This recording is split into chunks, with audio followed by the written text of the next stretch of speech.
Paolo Pillonka qua a Villanova è di casa. Paolo Pillonka ha conosciuto, seguendo le gare di Raimundo Bira, di tutti i poeti improvvisatori, vista la sua passione per la poesia improvvisata e per la bella poesia che un tempo veniva distribuita a piene mani nei palchi della Sardegna. Quindi attraverso Raimundo Bira Paolo Pillonka ha conosciuto e apprezzato Villanova. Qua a Villanova ovviamente Paolo Pillonka si è poi relazionato e ha intessuto diverse relazioni, rapporti con molti cittadini.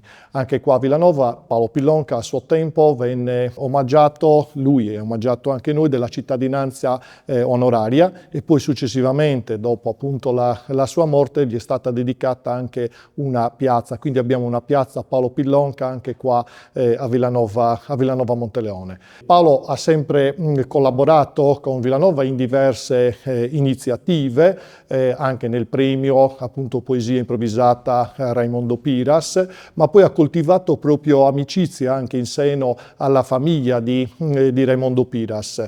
Paolo lo ricordiamo perché Raimundo Bira in qualche modo ha affidato a lui la possibilità di andare a raccontare Raimundo Bira, pubblicando appunto postumi diverse raccolte di poesia, Misteriu, Abolu, Bonas Noas, Sammodas. Quindi è stato anche grazie a Paolo Pillonka che Raimondo Piras, che a suo tempo era famosissimo e rinomato, di Raimondo Piras ancora oggi se ne conserva una memoria che non è più una memoria orale ma anche una memoria scritta. Di questo ne va dato atto.